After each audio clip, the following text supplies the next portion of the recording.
They can take your world, they can take your heart, cut you loose from all you know.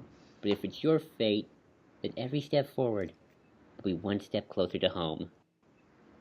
And welcome to the last of the journey to Kingdom Hearts 3. I am not sure what part we're on, to be quite honest. I'm not either. I'll. It's been a week since we. It's been 2 weeks since we've done any of that stuff. So bear with us, guys. We're on part But here, 53. but here we are, guys. Actually, yeah, 53. So yeah. And the final. So yeah, here we are, the finale of the journey. A 53 part journey, which we made a little bit longer because we did a critical run and we still gotta finish that. Yeah, we'll talk about that later, but This is it. The review. Kingdom Hearts 3. A decade and more in the making. Some of us longer. Yep. Okay, I've been learning how to do reviews better because of my own other things. So Cole, I think what we're gonna do is okay. do best thing, worst thing. Okay. And I'll start us off. Best thing. Okay, go ahead. The cinematic nature of this game. I feel like I was watching a movie half the time, and that was great. I've never felt so alive watching Kingdom Hearts. Well, I guess Kingdom Hearts never felt so alive. I felt alive. I felt tired. Excuse me. Kingdom Hearts never felt so alive, so real, so... This is a world. This is a universe. These are characters. These are people. Not dead inside like some of the other games would be. Even 1 doesn't really have this, although 1 I can forgive for a lot of reasons. But I won't get into that. But I'm just so alive and just... Oh! I felt like I was in the universe. Worst thing... All my worst things are like nitpicks. I think I'll just say I didn't like how hectic the gameplay can be for myself, but I'm a slow person. You know, I like that kind of KH1 style, just a little bit more tank-like kind of atmosphere. But that's just me. But I'll use that as my worst thing anyway, because I don't have a better worst thing. You go, Cole. Best thing, worst thing. So I'll give 2 best things. I'm going to agree with you, Joel. I think the cinematic nature of this game really lifts up basically every little minor thing this game may have going against it. Yeah. This is clearly the game Nomura has wanted to make ever since, too. It manages to pull off a lot of what the series has tried in ways I never expected it to, and it manages to keep my interest up until it finishes. Another second best thing, I like the variety of the gameplay. I like, even though it's fast-paced, and I agree with Joel, it does get a bit hectic at times. I like that you have a myriad of options to choose from. So if you don't particularly like one style of gameplay, you can shift it up, and thankfully the Keyblade transformations help with that intensely. I do actually have a worst thing. This game suffers, to a lesser extent than Birth by Sleep. So it has some structural issues. Like what exactly? We'll get into that. There's some of the things are not as woven out as I'd like for them to be, and a couple of things are left out, and you kind of forget about them as the game continues. And we'll talk about the ending too, Joel, because there's even some plot threads that aren't wrapped up that are brought up but are just never done with again. Specifically, the stuff with Ansem the Wise. Oh yeah, I guess you're right. Kind of forgot. Yeah. You're right. There's a couple of things that don't structurally flow well together. Now I get what Nomura has to do. He has to take all the stuff he has set up and try to coalesce it into one single game, and I commend him for doing the job he did. I think he gets it right 90%. Yes, but there are a couple of times where the seams show. Yeah, like the Evan stuff kind of got dropped. Yeah. The girl thing, which our good friend Vigor says might be a retcon of Kairi. I'm not sure. I don't know. I don't buy that. I'm not sure I buy that. Vigor, if you're listening, which I'm sure you are, leave a comment. I'll read it to Cole. Yes, later. please explain your reasoning behind that, Vigor. I'd be very interested to hear what you have to say. I think it's something to do with the answer reports in the first game. Yeah, that's probably why. Yeah, the Maleficent stuff a little bit, sadly for me, because you know me. Yeah.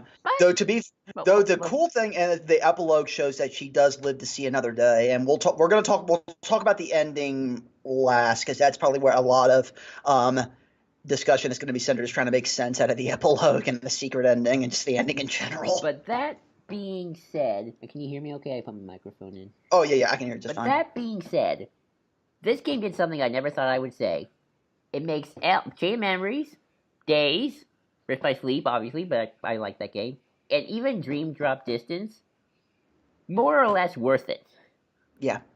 It even did the time travel stuff interestingly enough.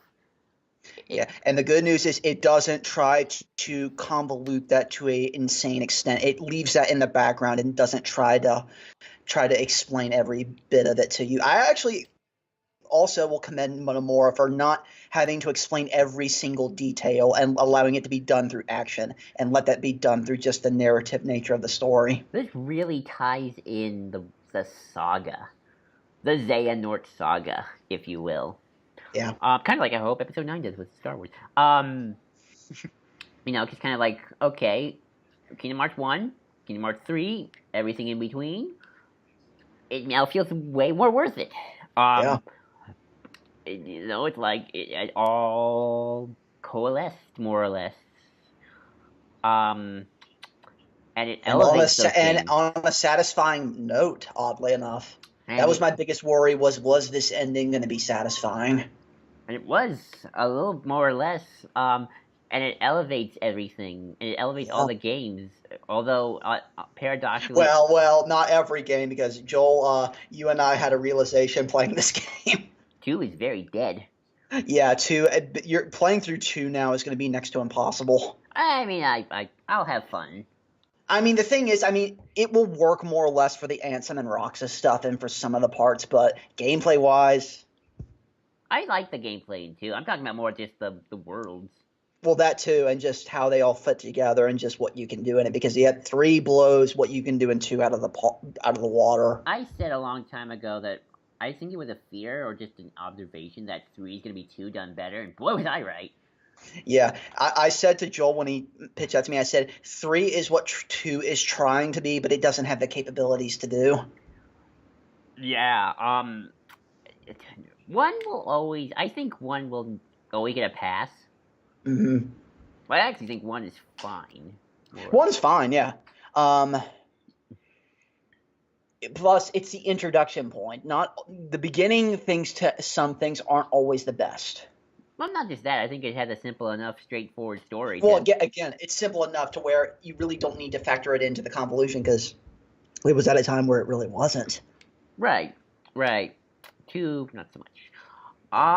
Now, to be fair, Joel and I do like 2, but right. So don't take that out of context. Just if you've watched Joel and I play 2 long enough, you'll know we have our fair share of issues with it. Right. So now that we've talked about the overarching stuff, let's do another best thing, worst thing, and let's do best world, worst world as we go. Joel, the problem is, why don't we pick 2 best worlds, Joel? Because I feel like you and I are going to pick the same worst worlds. Let's do 2 best worlds. 2 best worlds and 2 worst worlds. 2 best. No, two worst worlds. Actually, we'll hunt for another second worst world, but okay. Well, let's say first worst world and then second worst. Yeah. Say 2 best worlds. Okay, what are my 2 best favorites? Tangled and I know I love Tangled. I'd bias toward Tangled. Why say Hercules? Honestly. You go right. Yeah, you go. It's best. My best, I'll say Tangled as well. Mm-hmm. And for my second, I'll tie Frozen and Monster. I'll tie those 2. Okay. I think I know what your first worst world is. So Pirates. You mean worst world? Yeah. Okay, so for both of us Pirates, and for the second worst world, I'll pick.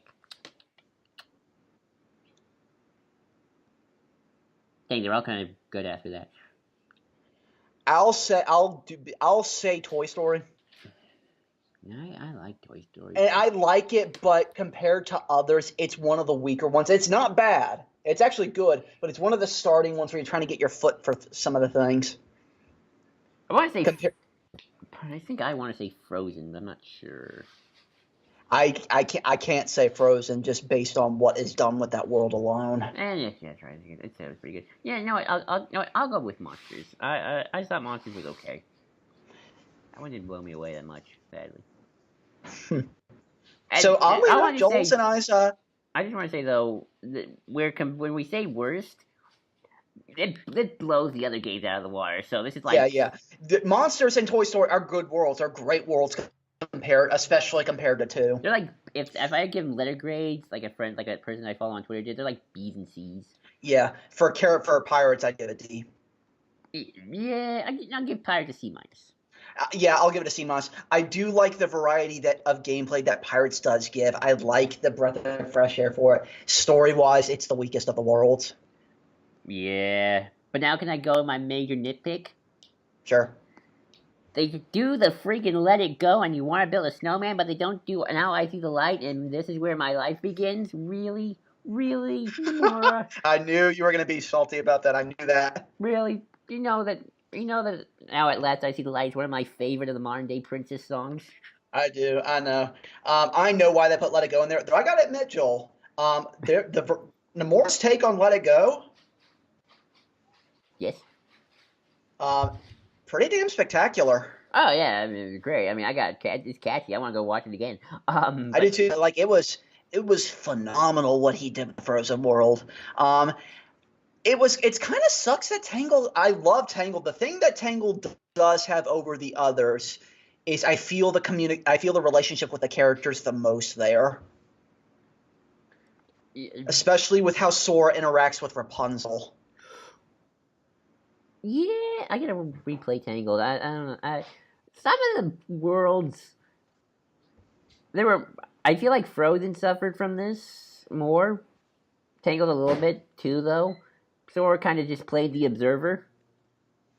Yeah, not as much with Tangled. Tangled, I feel like, because he and Rapunzel do interact. When she gets out of the tower, some of the stuff that she's doing just to see the world, he's doing right there with her and interacting with her. I thought that was a brilliant way of introducing kind of this version of Sora, but also seeing his and Rapunzel's relationship.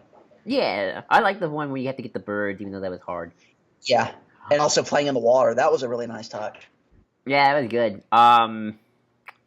The only time where I felt like he wasn't an observer was probably with Tangled, Hercules. Wasn't an observer. Yeah, wasn't an observer. Tangled, Hercules. Maybe the Caribbean, oddly enough, but Caribbean's weird.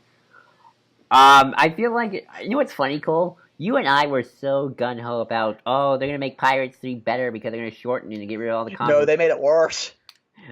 Exactly. It's like they made it much worse. This is the part I thought Nomura was going to be able to get around, and I don't know how the hell he didn't. I kind of need Dead Man's Chest to even begin to give a shit about what's going on in the Caribbean at this point. Why even add Beckett in the British? Yeah, I really don't get that. Why not add Will's father? Well, especially when that was a big plot point in 2. Yeah, the Pirates suffers the most from Kingdom Hearts 2 hollowness. That feels like a Kingdom Hearts 2 world. Which is weird because even the 2 version of Pirates was a bit better than this. I will say though, I do like how they added the witch doctor lady. Yeah, that was a good touch. Yeah, I liked Tia Dalman. I liked her and Sora interacting. Even as Crab Captain Jack Sparrow. And I was disappointed we didn't do more with Barbossa. Yeah, I was disappointed we didn't do more with Will or Elizabeth. Like they really get the shaft. Oh yeah, and Phil doesn't talk for some reason. Yeah, that was another really bizarre part. But granted, I will say that when we started the Hercules world and we did that little intro with the narrator, I was like, "Ooh, okay, these are gonna be special. These aren't moping around. These worlds look like they're gonna be something special." And the great thing is that a lot of the worlds are basically movie length. Essentially, I mean, Tangled is essentially the unabridged version of Tangled done pretty well. And so is Frozen. The funny part is they just decided to relegate Hans to just be the plot device, and I find that hilarious. Because nobody likes Hans. No, but I find it hilarious that Nomura's like, I don't like him either, so let's just have him there and then get off. Yeah, you can be a wolf heartless. Yeah, I laughed hardcore at that. Man, that was good. I felt you brought up structure since we're talking about worlds. I feel though 90% the story pacing is way better. I was never bored. I always felt engaged. I always felt like we were moving along. It's each world. I felt like we were going somewhere. I felt the story was always present even with the Disney worlds, and even if it wasn't, even if they decided not to, like let's say they decided to cut out some of the organization stuff or not have it play as relevant, I felt that I wouldn't have cared because Yeah. they got the Disney stuff so dang right. Thankfully, though, the organization stuff is done better than it was in 2, like 1,000 times better than it was in 2. Oh yeah, we'll try not to trash too much, but it's gonna be kind of hard. The problem is, I feel the need to keep saying this, but people, if you've been with us through the journey up to this point, 2 has the problem of trying to find its own identity in a time where it really didn't have one. 3 is at a point where it not only has an identity, it has had its fair share of trial and error with like 7 other games. I feel like Nomura took some lessons to heart. Yeah, and it's obvious too, considering a lot of minor gameplay points from other games coalesced gameplay-wise into this. It's the culmination of the series in a lot of ways. Not just gameplay wise, but music wise, story wise. Yeah. Like the monster world at the end. That's essentially a callback to 1, even Yeah. with the music and the music and the various music for boss battles. It's like a combination of 2 and 1. There was a lot of 1 music in here that I was glad to hear back. A lot of and some Birth by Sleep choices that were really strange, but kind of cool to hear at the same time. And the replica thing. Yeah, I like. surprisingly, that works really, really well. Yeah, it's like Chain of Memories, like replicas. Really, and I'm like, okay. And Joel, let's do this before we jump into character stuff and all that. This game, I was skeptical like you going into this. I'm like, I don't know how they're going to make me buy all this. I buy when we get to. By the way, this is full on spoil. If we didn't say that already, we'll put it in the titles. This is spoilers. So if you don't want major plot spoilers, do not watch this until you've played it. By the way, go play it. Go Just away. go play it. Go play it. Buy it. What are you doing here? Go pick it up. What are you doing here? Why are you still here? Go. Get out. Get out. Go. Okay, now that we got the people who have played it here, let's talk. So, this game somehow managed to take a bunch of people coming together that I didn't think I was ever going to buy coming together, and I end up buying it, but also really feeling good when they do. I know, like Cole and I, if you go back, you've always like, why can't Rentis and Roxas just be the same person? Exactly. And I know people out there were like, Roxas deserves to be his own people. I have friends. I don't know if you listen to us. I do too. But I know you love Roxas. I know you love Roxas, my friends, who you know who you are. I love him too, but let's face it, he's just Ventus. And then nope, everyone's everyone. You are all people. Before we jump into character stuff, the other thing we must point out, and we have to point this out going forward, this has to be an undertone going forward. This is the best the writing Kingdom Hearts has ever had. Oh yeah, except for 1. I thought 1 was pretty. No, I mean just in terms of dialogue and all that. Oh yeah, Sora, Haley Joel Osment, he kicked it. Yeah, he also kills it as Vanitas. Oh yeah, I think his Vanitas is really fun. I'll say I kind of wish I saw more Vanitas, but maybe that's just my bias because he's my boy. Well, to be fair, you could say that about a couple of the organization members. Though, to be fair, some of them, with what's set up, we're probably going to see a few of them come back. I hope Vanitas comes back. I hope we see Marluxia, Larxene. They all die, by the way, so spoiler, they all die. Yeah, I hope we see those people, Luxor, Marluxia, Larxene. I hope we see them come back. So I'm still confused about something. And I think we're going to, given what we learn about them, that we'll get into. I'm still confused about something. Are they time travel people, or did they the present people? I'm not sure. I'm not entirely sure about that. I think it could go either way, to be honest. They could be replicas. Well, we know one's a replica. So and considering what's talked about, they probably are replicas. And remember, Sora says you will be recompleted, so when their heart leaves. It sounded like to me, from what I think it was Riku, evil Riku, Repliku, I guess. It is Repliku. Past Riku. Past Riku. Well, no, he wasn't past Riku though. Oh, well, he was. Yeah, he was. Yeah, he was. He just. Past Riku said, yes, by the way, spoiler, it wasn't Dataku, it wasn't Repliku, it was just the past Riku. Thank God they didn't bring Dataku into this. A little disappointed it wasn't just straight up Repliku, but it worked. With what we got with Repliku, I'm totally happy with David that. Gallagher knows how to be a bad guy, and it's great. He could just do voice a straight up villain. Yeah. Well, he might, but we'll get to that. Oh right. Yeah, we'll get there. Well, anywho, Data Riku said, Past Riku said, sorry, too many Rikus. That Xehanort buy everyone to the present and put them in replicas so they can be peoples.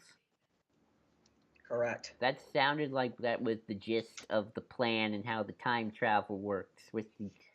And it seems like the only woman who wasn't was, I guess, Breg, And probably Vanitas, most likely. and I guess Master Xehanort too. I guess. We know young Xehanort was the time travel. Mm-hmm. Yep, and we know a couple of them are, but anyway. Yeah. It's a little confusing. It's going to get, but I will say for another kind of, I'll say kind of a negative. This isn't really a negative for Joel and I, but it's one I have to acknowledge just based on the series in general. This is not going to be the most accessible game story-wise.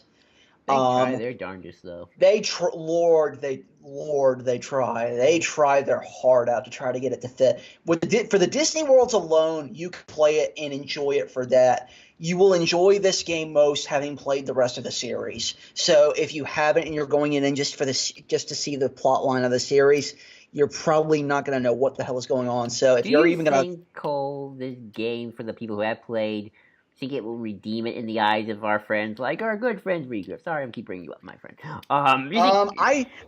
The thing is, I'm not sure because I guess it depends on what elements. That's the other thing we have to admit, Joel. There are various elements that people got turned off by. Not just one thing, but there have been a couple of things. So maybe not everyone, but I do see this sparking some light. I can see some cynics coming back, just looking at it like, oh, okay. Considering the outcry we've been hearing and just how well this game's been doing, I will say, this is one of those. I've always said this, that Kingdom Hearts is one of those great stories that can tell a convoluted tale and make you care. And what our problems have been less with, honestly, the concepts, although except for that, more with just execution.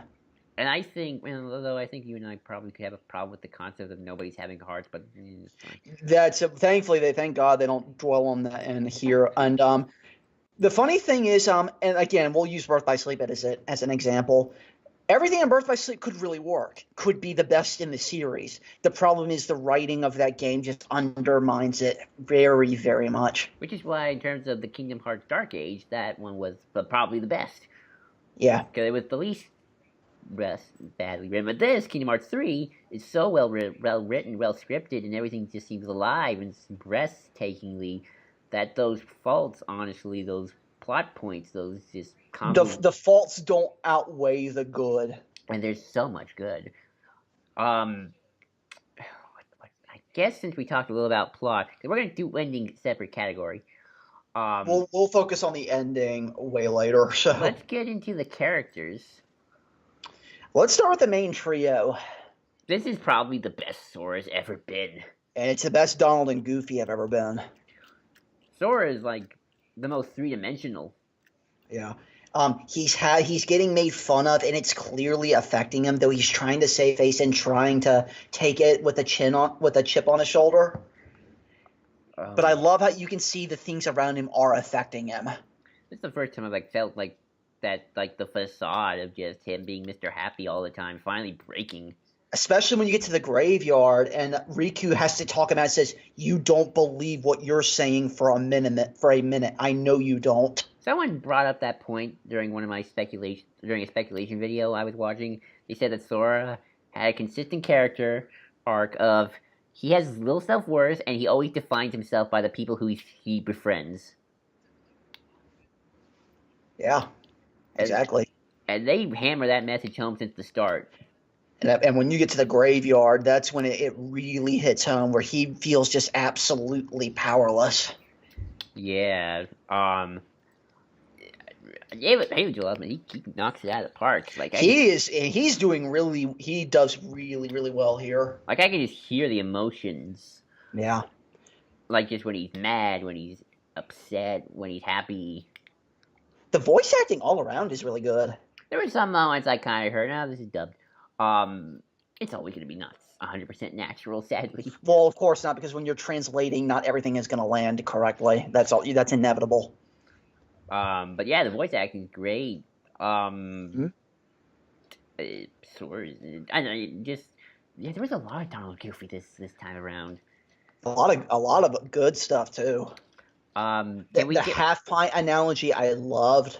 Oh wait, speaking of which, we gotta roll back a little bit. This game was so meta. Maybe we can talk about that later. But no, we gotta go back to plot because man, this game was so meta because it starts out with Kingdom Hearts 2.9. I remember I saw one Twitter, like, when they saw that, they just went, Namora? He knows when I saw that too, I'm like, Namora, don't do this to me. I'm like, oh, cool, okay, we cool. And of course, that one scene with Axel is like, oh, okay, I gotta tell Roxas you look like him because you look like him, and the dialogue where Axel says, I got people all over rooting for me. Axel is the meta voice of the audience who know this, and it's amazing too. He says what's on the audience mind. He's like, this story makes no sense, and I love it. It's so good. I'll bring up one thing with Vanitas later. Some of the lines he has when we talk about characters. To be fair, by the way, another thing as a point to Vanitas, a lot of the Vanitas lines are really, really good. I love it how Sora brother. Yeah. Which again, I still think he can come back. I do too. I think most of them are Sans, Young Xehanort, Xemnas, Ansem. I think all the Norts are gone. I think Xemnas, Ansem, Young Xehanort, and Master Xehanort, I think they're gone for good. I think this is the last we'll see of them, and I think for this game alone, this is it. I think we need to move on. Everyone else though, they can come back. Yeah, I think everyone else. Yeah. I like that. Yeah. But that is I guess anything else about Sora? I love how vulnerable he is. Oh yeah, this is probably the most vulnerable we've ever seen him. Yeah. Like, dang. We'll save a certain character for last show because that's going to tie into the ending, and I think you know who I'm talking about.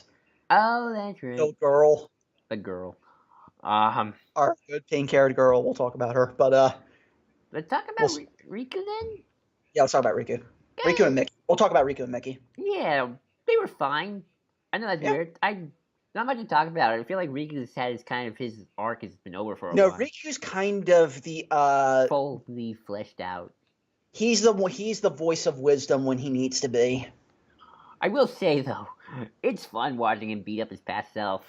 Yeah, I better imagine, like, I've been waiting for this moment for years. I get to beat up my past self. It's also fun getting to see him and Mickey interact more, and seeing him interact with Repliku is also really, really fun.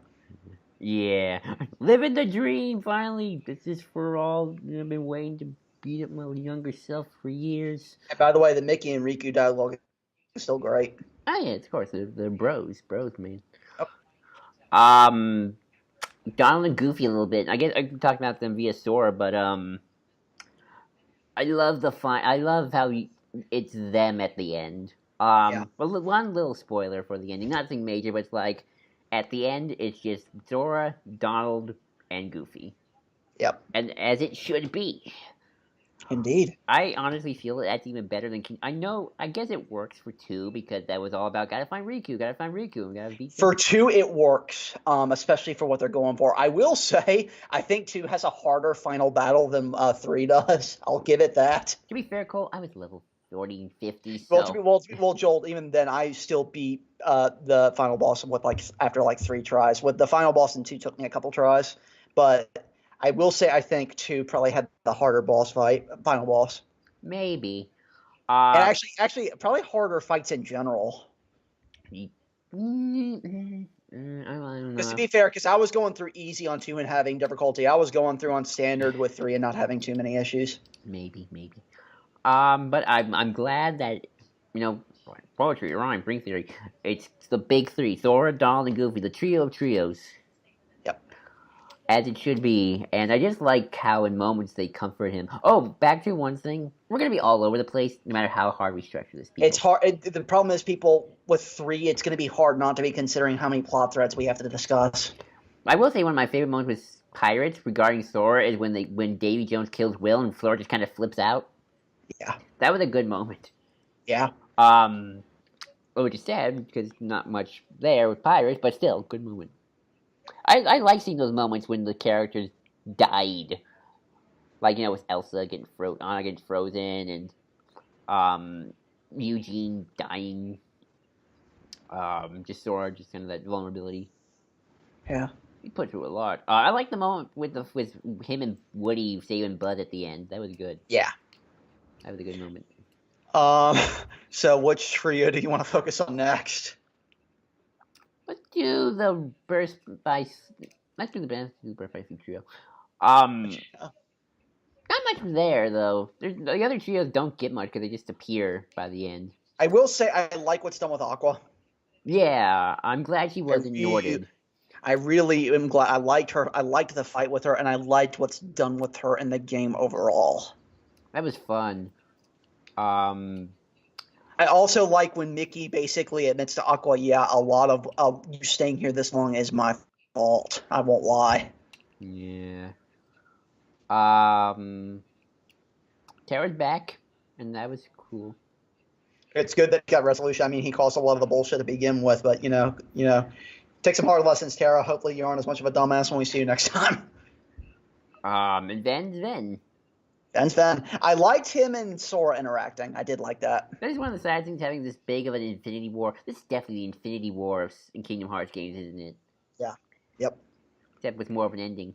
And like I said, I liked Ven and Sora interacting. I thought the way they interacted was a cool little thing. Yeah.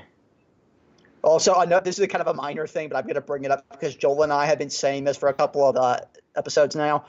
Yen Sid finally does something. He did something. He finally gets out of that damn tower. I know. I was kind of hoping he wielded a Keyblade, but then, he did doff the mantle, so. But he did do something. Yeah, he does something. He saves the day. He does the Moses and parts the heartless waves. So thank the Lord for that. Yes, thank you. The Birth by Sleep trio, again, Joel and I's kind of less enthused look at that kind of comes from Birth by Sleep, but when Joel and I kind of realized that a lot of the shit that happens in the series is kind of their fault. So. They don't get much to do in the actual story, to be fair. It is that too. Aqua is really the only one who gets anything to do. Yeah. Guess the Days trio then? Surprisingly, really liked it. Me too. Shion's a character. Yeah. And an interesting one at that. Yeah, I love her design, by the way, when she's out the coat. It's kind of something I honestly imagine her always wearing. Me too. It's also cool finally seeing Axel and Shion finally having new looks, and I love what's done with Axel here. Yeah. Oh wait, someone does actually. We do have proof someone came back. Isa came back. Yeah. He's okay. Isa is okay. And actually not an asshole. Yeah. Redemption in this universe is probably morally doesn't make any sense. Morally, yes. Though to be fair, the people who did a lot of the bad stuff technically kind of stay dead. Yeah. I mean, let's be real, Joel. The one who caused all this does end up dying at the end. It isn't so. And remember, redemption doesn't necessarily mean all morals forgiven. It just says. Well, to be fair, I don't think he was redeemed. I just think I just think he just vanished. Yeah. But it's cool, and it's cool seeing Isa and Lee interact. That was a really nice touch. I also liked the marks under their eyes, and I liked how that was brought up. Isa, I think, will be interesting moving forward. See his atone, as Evan tried to do. I look forward to seeing how he, Lee, Shion, and Roxas and the other Twilight Gang interact going forward. Yeah, I'm curious to see some of the organization members who do try to atone for their sins. I do. Another thing about Isa, I really like his design. Me too. His design was one of the most grabbing. Yeah. Yeah, but to your point about the other organization being atoned. That's the bit of the point where the game kind of falters, in that Demyx and Vexen are kind of there to kind of propel the plot forward and also set up for later stuff. Yeah, there's some morally questionable things that kind of don't work. It's kind of like the Vader redeem, even though we killed the Emperor, but Yeah, it's one of those things where the thing with, at least with Ansem at least knows he did a lot of bad stuff. He at the very least gets that. Can we just talk about Master Xehanort then? Because I'm kind of dancing around. One other thing. I don't know what we do with Evan going forward or Demyx. I'll be interested, but I don't know what we do with them. Oh, and Naminé's back. She's in one scene. 2 scenes, I'm technically. glad. I like that scene, though. I do too. Are they implying something with Naminé and Riku, or just Riku wanted to be I nice? have no idea. Or did Riku just want to be really nice? Like, hey, come to a party. So wait, does that mean Riku's gonna bang Naminé? Is that what I'm getting? Well, there was some what going on, Cole. To be fair, and that might mean that they finally stopped the Naminé and Roxas thing and finally just did Roxas and Xion. Yeah, Xion is the Kyrie. And I would honestly like that, considering I actually like Xion. I mean, I've always liked Xion. I've never been problems with her. Yeah, and also the one time this game really got me tearing was when she, Axel, and Roxas reunite. Yeah, I mean, there's some things like I kind of wish there was more like, hey, Ventus, Roxas, we look the same. But I'm glad they at least acknowledge there's a bit like they acknowledge it because they both look at each other like, what the hell?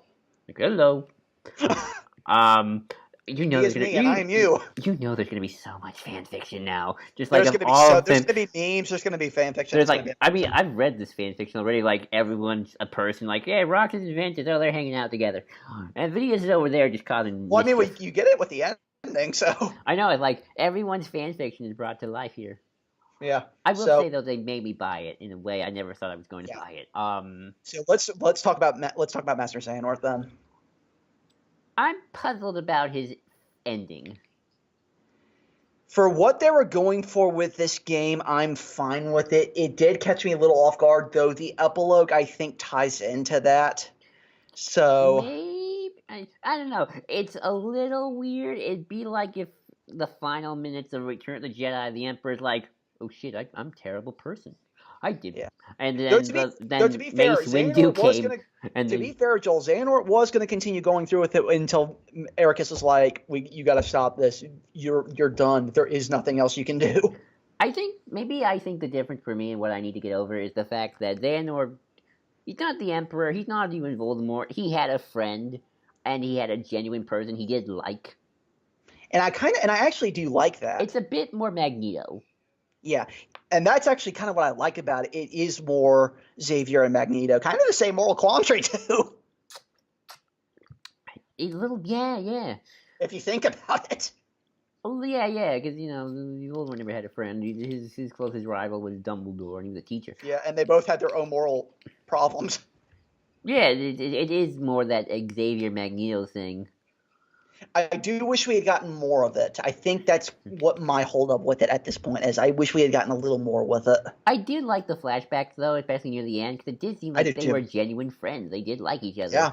By the way, I like Drake Bell as young Eraqus. By the way, Drake Bell's in this game. I haven't seen him in a while. Yeah. That was good. He sounded a little weird, but you fall into it when you realize, okay. Yeah. So if you're thinking Xehanort is going to just go down and just try to kill everything, he tries to, but he realizes there's no point in it because he realizes he will only die because he was too stubborn to just let it go. He would have fallen to the darkness, whereas at least he can be in Kingdom Hearts. Yeah, at the very least. And to be fair, they do pay for their crimes. Eraqus does not come back. No, they were like, we screwed up. They both were like, yeah, we got to go on. There is nothing else for us here. Old men. Yeah. I don't know. I just kind of expect he was just going to fade into darkness like forever, like Voldemort and Harry Potter. I'm glad we kind of broke that trope, though, considering the past Kingdom Hearts games. That's kind of been how it has been. Kind of weird to think that Anthem of Darkness and Xemnas got more evil endings. And I'm glad that they did, because in a weird way, that kind of makes it thematically work, and that they were the failures that Master Xehanort had. Yeah. a learning point. Funny enough. Yeah, I'm also glad, by the way, you get to fight Master Xehanort in his old man form. I thought, oh, we're gonna fight him in this armor.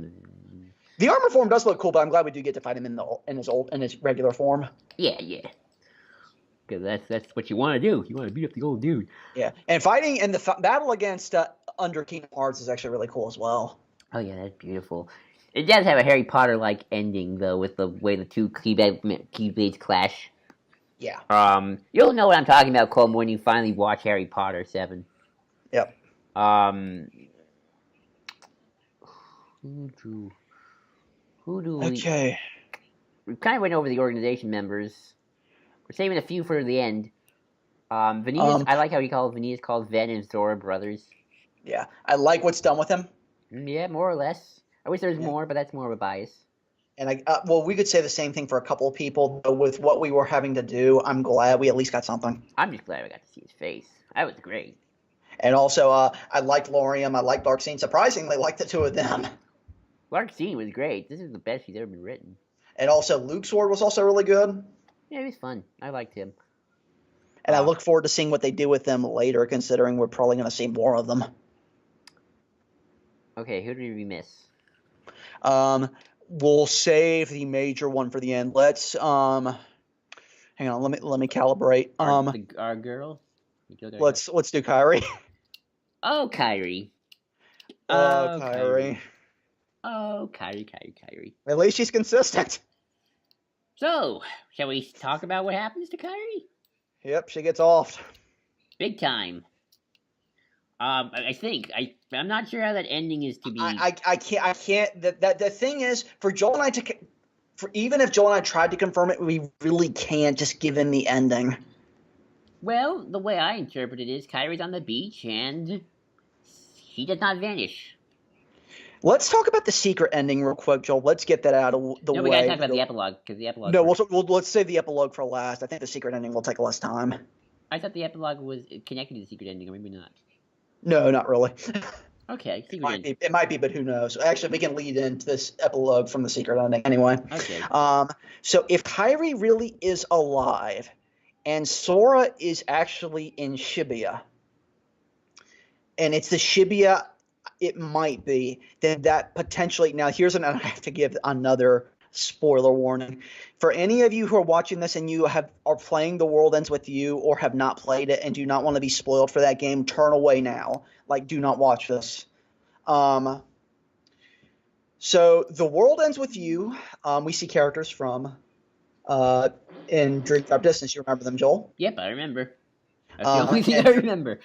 And they're playing a game. They're playing a game, quote unquote. Mm-hmm. Well, in The World Ends With You, we begin with Neku waking up, having no idea why he's there. He ends up partnering with Shiki, but he doesn't really want to. He just wants to why the hell am I being a part of this game? I don't want to. Let me out of here. What am I doing here? Right. And you get to a point in the game where you realized the people that are participating in that game are dead. Right. Oh. The Reaper's game is a grading system to see who deserves a second chance at life, to come back to life. Ah, I see now what you're talking about. Mm-hmm. That's the main reason for the Reaper's game, is to see who is deserving to come back to life. Right. So if this is the Shibuya from The World Ends With You, then we might be doing something with the Reaper's game. We could be doing a Final Fantasy-like thing, but I don't know if I buy that. Well, okay. So at the very end, you see the people, everyone playing, having a good time. Then you see Sora and Kairi looking at each other, getting ready for another make-out session. But then Sora vanishes. Kairi does not. She's on the tree. That indicates to me that some time has passed and Kairi's okay. Yep. And I would imagine is missing because he went to look for her by himself with no help. And maybe he did bring her back, but at the cost of his life.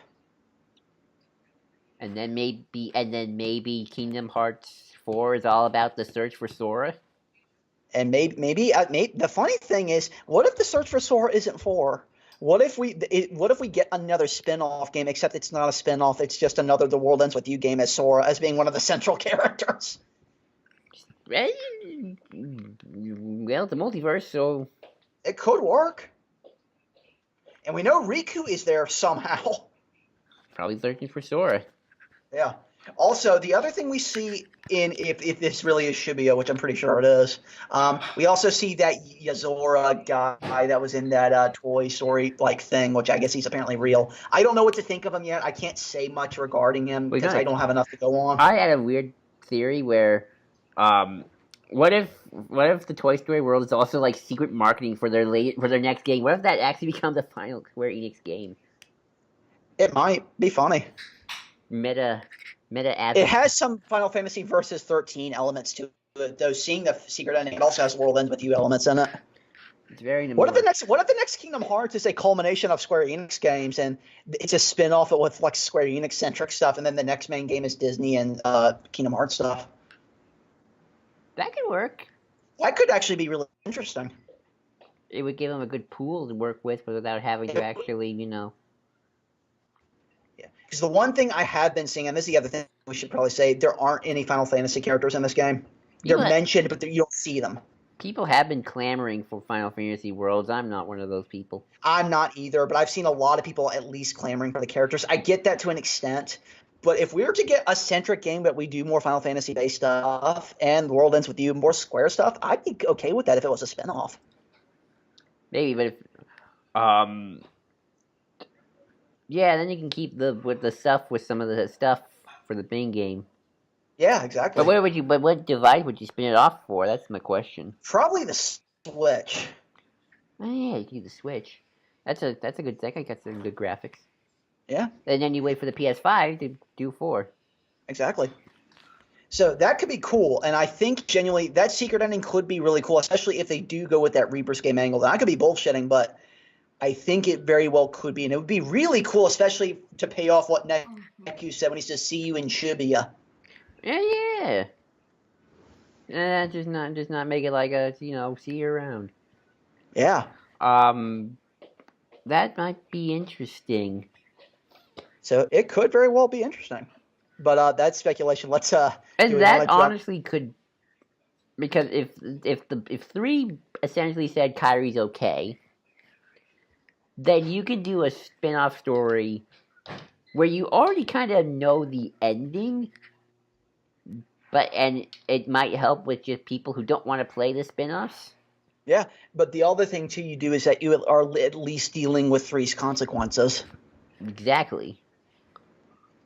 Now, to go toward the epilogue, we also see someone else in the secret ending. I'm pretty sure that the hooded figure we see at the top of that building is the Master of Masters. I'm pretty sure. I think that was so I'm pretty sure it's the Master of Masters.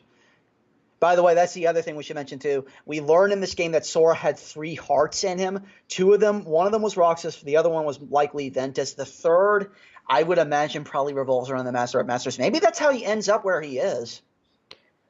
I don't know how the Master of Masters got inside a boy. He probably wasn't even born yet, but okay. Well, to be fair, the Master of Masters is kind of the trickster kind of person anyway. So he really has not made sense up to this point yet. Yep. So speaking of the Master of Masters and all that stuff, let's jump into the Union Cross stuff, Joel. Let's talk about that epilogue. All right. We know who Lucio is now. Yeah. So or should we call him Xigbar? Or should we call him Lucio? Or Braig?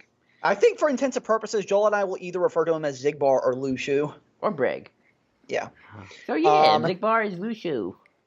Holy moly. That was we were right, Cole. I was happy. I love Xigbar. He's my boy. He's my second boy. And I was glad as hell. I said to Joel when he saw that, I said, thank God they picked the most interesting person to be Lucio. Because I've always loved Xigbar. Yeah, and he owns this role too. He has so much fun with it. He's one of my favorite characters. Yeah. And now knowing that that he was one of the Master of Masters apprentices and that he's in fact Lucio, that also begs the question. Like, I'm going to say this, and people probably aren't going to get this reference. Lucio is on some like Hazama BlazBlue trolling levels right now and manipulation levels. Like, this guy's been like, yeah, a lot of this stuff I've seeded. I'm just watching it all happen. It's been great. I joined an old man who had my Keyblade, even though it was mine. He said he took on What? different forms. Did that necessarily mean he was switching out bodies or what? Probably. He said he casted his old form off years ago. I imagine that's how he's lived this long. Like he's switching bodies. He's helping out Xemnas, but not really. And it makes sense now how Xehanort gets all this information. Well, It actually makes sense how Xehanort kind of ends up like he does. Zigbar's be like, I'm just playing the long game. And he does too. And it's like I'm gonna own being this weird guy who just wants a Keyblade, but nope, I got it. This is all perfect. You go. Yeah. So yeah. He. One of the things Lushu says is interesting. He says, "I had a mission and I completed it." Get rid of Xehanort. So does that mean he wasn't the traitor? I never thought Lucy was the traitor.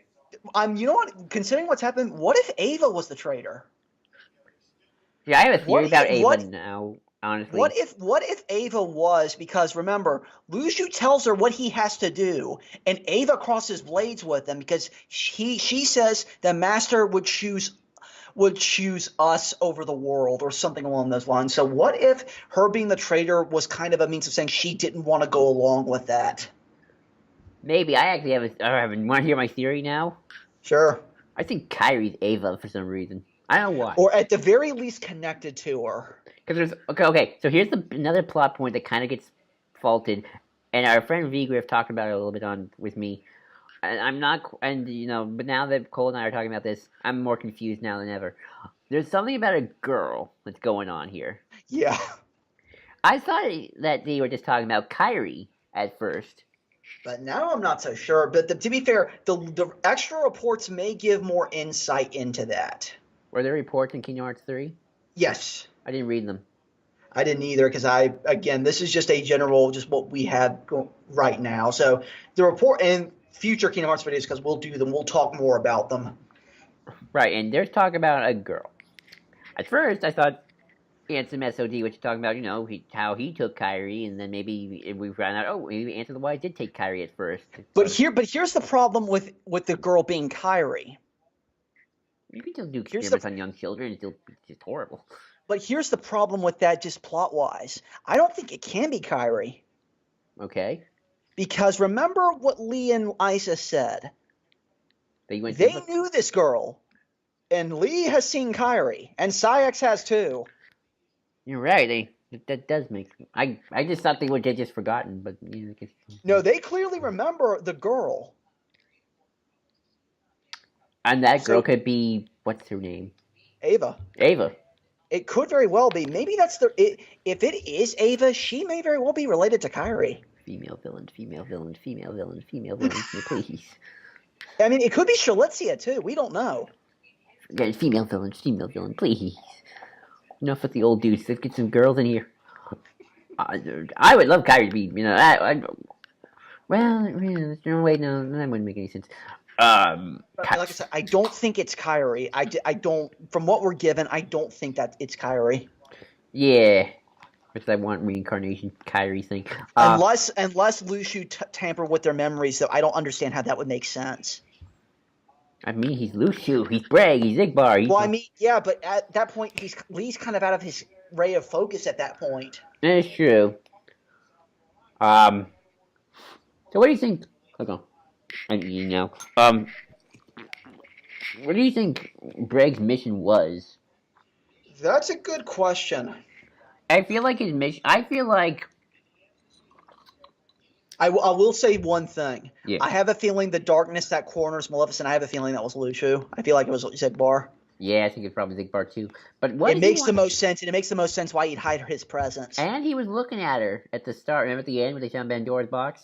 Yeah. So I have a feeling that he's the reason she's even around at this point. Here's the question.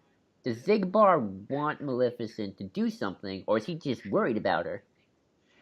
What? Well, he must... Well, that's what I don't know. Like, to be fair, she wants the Book of Prophecies, which from what we understand, the Black Box at least has a Book of Prophecies in it. Though it might have other things in it. We don't know. There might not be just one single thing in the Black Box. Who knows? That Black Box, is gonna be like the most underwhelming reveal ever when it happens. They're building too much hype for it to be anything satisfying, honestly. Well, to be fair, if it is the Book of Prophecies, that's fine. Hmm. Though to be fair, with how Lushu's playing it up, it's hard to really pinpoint exactly what it is he wants or what his mission was. And let's talk about the other thing: the foretellers are back somehow. Except for Ava, she's not Yeah. there. All the rest of the foretellers are all here. They're all alive somehow. Time travel, maybe.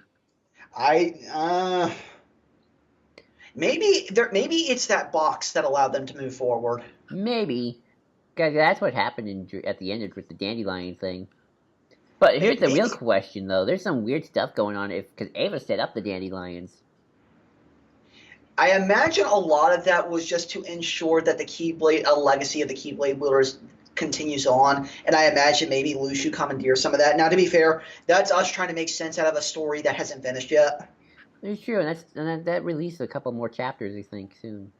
Yeah, Union Cross is not done, and we know, and we're pretty sure, probably after whatever happens with Sora, the foretellers and the Lushu stuff is probably going to be the next big thing. It's also interesting. I have a feeling the foretellers and Lushu will probably be the next big villains. Well, is Lushu a villain or just very good at playing the long game and being That's hard to say, considering what we learned with Xehanort and Ericus when we see 7 darknesses in one light. I imagine the foretellers are among them. Yeah.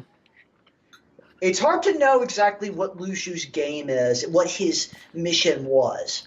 We know it was to continue on the Master's foresight, though not much into, of course, to carry on that legacy and have a Master and Apprentice and cast a Keyblade down. The question is, what else was his mission? That's a good.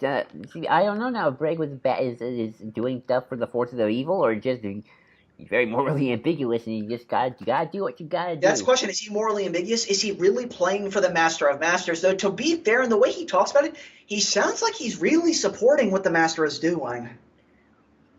Master is wise.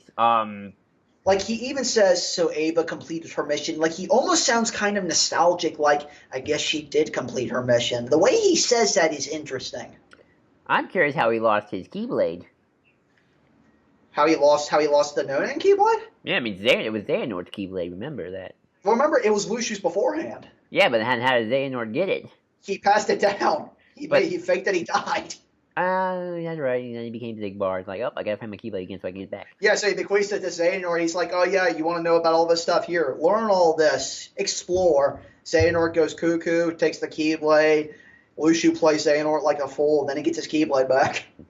Oh, he plays all of them like the fool. So it's funny. So instead of Xehanort being the catalyst, Lushu was the catalyst behind all of this. You know what's kind of weird?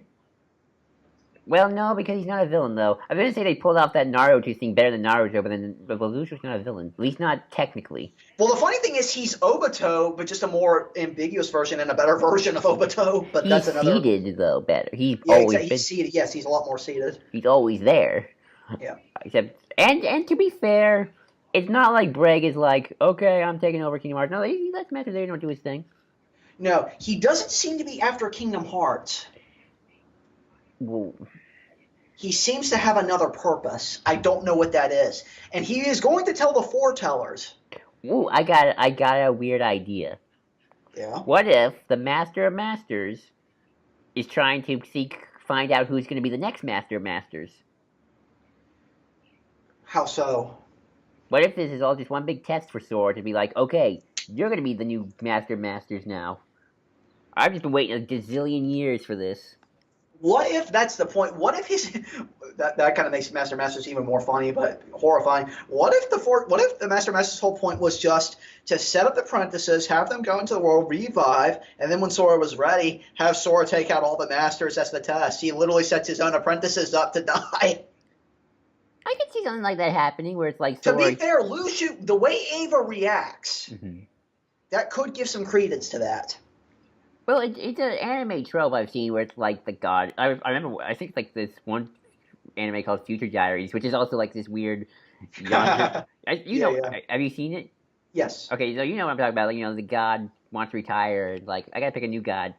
So now I gotta Go, everyone. You. Maybe that is what he's after. Maybe he's looking to hand that mantle over to someone else to teach to bring about a new generation of Keyblade wielders. I mean, who better to pick than Sora? Like, even Master Xehanort was like, I'm gonna be the leader of the world, blah blah blah.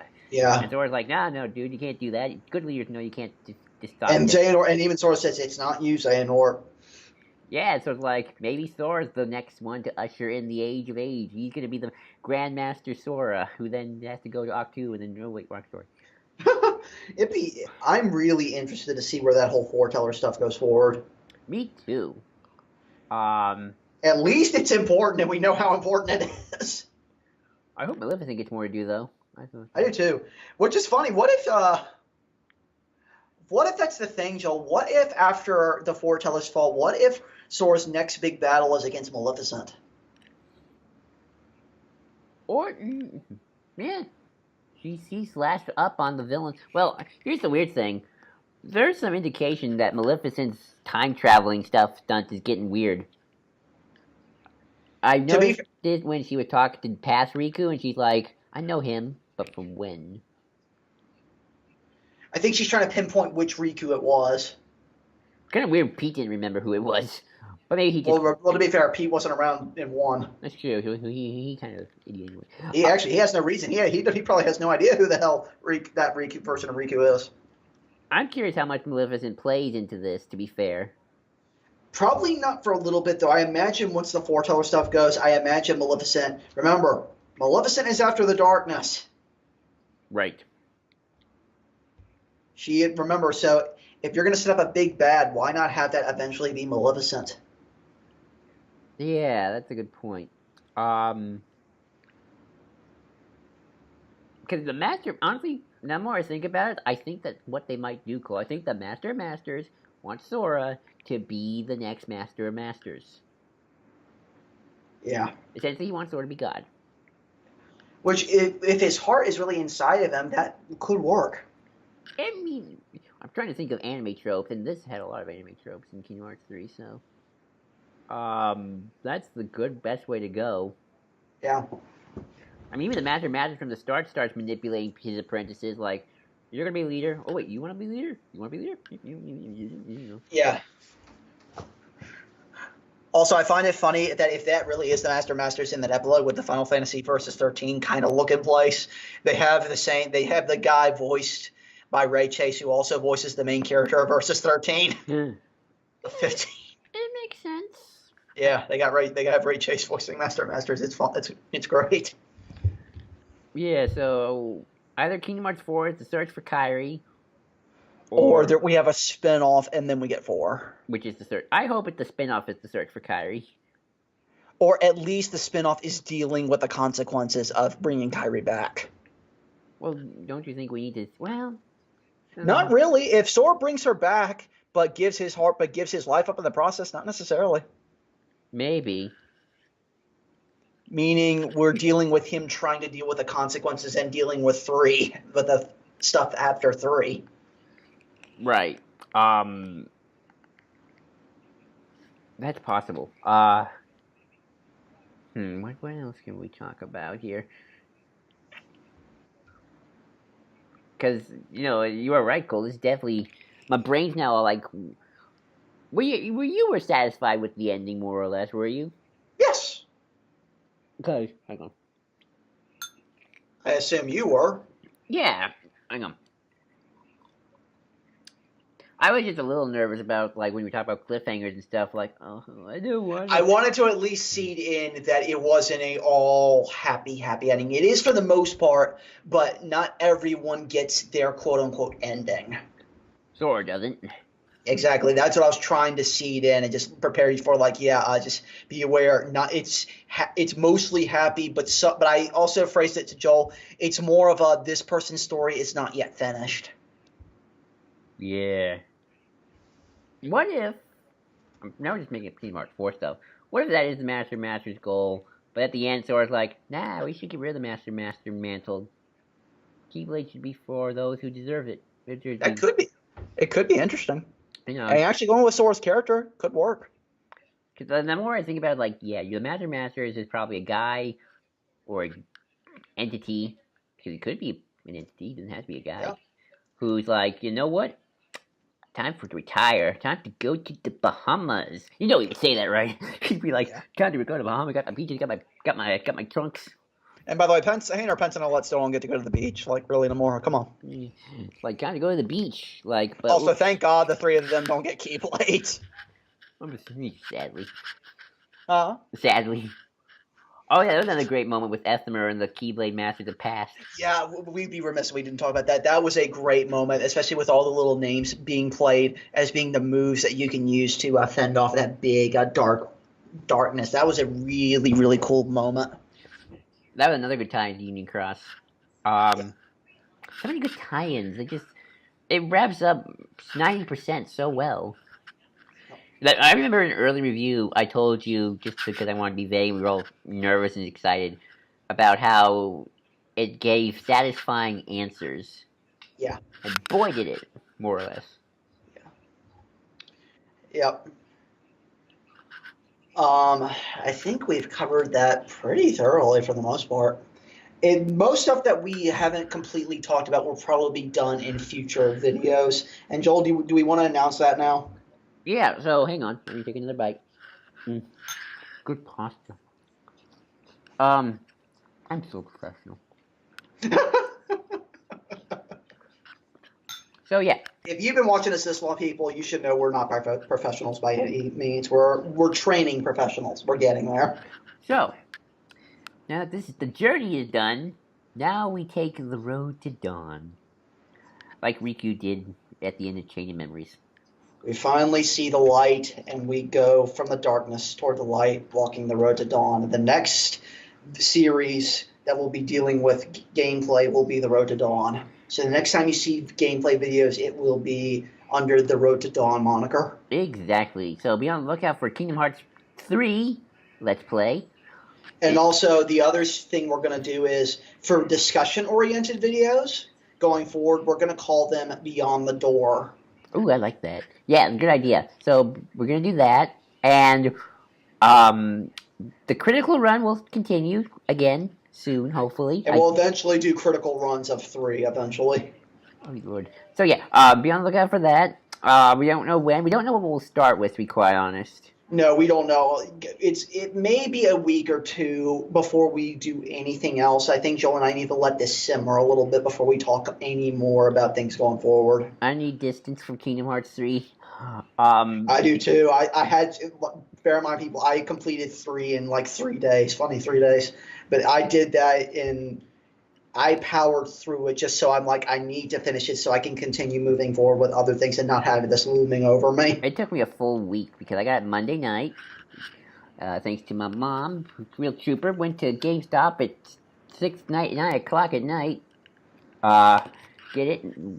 I think I just completed all the way up to Olympus Coliseum that one first night. Then Tuesday, I did at least I think I did at least Toy Story Entangled. No, I did Twilight Town, Toy Story Entangled, did 3. Then Wednesday, I think I did Monsters and Frozen. Frozen, by the way, the connection's a little poor, so... Test, am I good? How's it coming through? Ooh. You're still here. Okay, and then Thursday I did Pirates and Big Hero 6. Joel, if I get off, we'll continue recording. Can you splice this in later? Yeah, hang on. We'll end this. So hold on real quick, people. We'll be right back. And we're back. Sorry about that. I'm already downloading part 1 on the MP3, so we won't have to splice. Where was I going with? Okay. So, let's see. It took Joel a full week to complete this, basically. Yeah, and then Friday, which is today, I finished it. I got literally a few minutes after we finished it, we went on and did this. After he finished it, mind you, I've been done for like 2 days. I was level 50, pretty much. I was level 36. To be fair, I had a little oopsie when I didn't upgrade my Keyblade for a long time. Would explain why I kept losing my health bar so quickly. Yeah. But yeah, 30. I managed to get through on 36. I made the end game a little more tougher, but it was a lot more fun doing it that way. Speaking of which, I guess we kind of neglected a lot to talk about gameplay. Huh? I feel like we neglected to talk about gameplay. We're so story driven. Well, we did talk about gameplay a little bit. And like I said, the best part about this game, one of the best parts, is that how you have a whole myriad of options and a lot of variety in worlds, mini games, little things you can do to improve yourself, to upgrade yourself. You have Remy from Ratatouille, who's also here, mind you. That's another great little moment. I like how they integrated him into the story too. You can do that to help to help give you stat boost, I believe. Yep. The Keyblade Forge, Synthesis, all you name it, you can do that. And of course, the Keyblade transformations offer a much greater variety to gameplay. Meaning, if you don't like one Keyblade style, you can pick another one and roll with that for a little bit. Yep. And you have enough with shoot locks, team attacks, magic, the grand magic, and you also have the attraction flow. So you never feel like you're completely hopeless when you're playing the game. You can always get through the battle as long as you are good enough and stay diligent. Kubo coins will save your life. Yeah, Koopa chains will save your ass. They saved mine twice. Yeah. Once during the snowboarding, and the second time during the big, the big big bowl. Yeah, the big first Keyblade Graveyard battle. Yeah.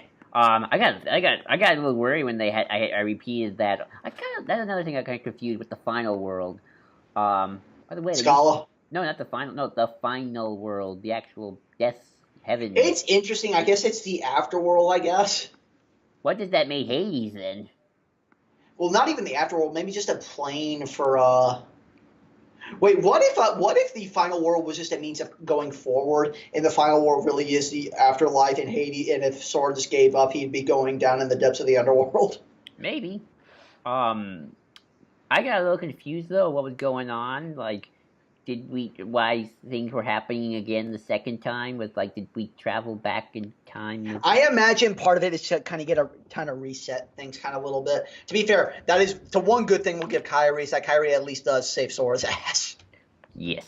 She's the reason that they're actually able to beat Xehanort, so we will give her that. I have a whole idea. I feel like you could make that whole story into like fanfic.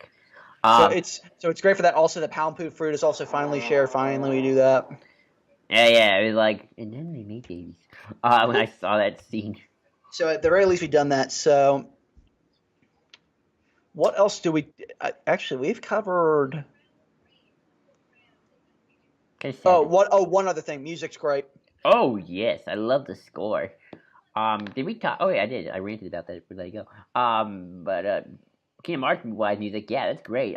Best integration with the cinematography and everything. Yeah, and also Yoko Shimomura was not the only composer here. They also brought in two others, one of which was Takaharu Ishimoto, who is also known for Cat Nazis, Joel Final Fantasy Type 0 soundtrack. Ooh, cool. As well as the Dissidia soundtrack and the Final Fantasy VII Crisis Core soundtrack. Ooh, yeah, because there's a lot of lovely music. Yeah. He's a great composer. Indeed. I love it. And I think with that, we're gonna wrap this up. I think it's time we close the store, Joel. Yep. Kingdom Hearts music. We don't want to get copyrighted, so we can't sing it. Yeah. I love the music. Yep, but that's it. The journey is over. And now we go beyond the door to the road to dawn. And Braig is Lushu. And only, hopefully, once more to bask within the light within Kingdom Hearts. And folks, till next time, may your heart be your guiding key.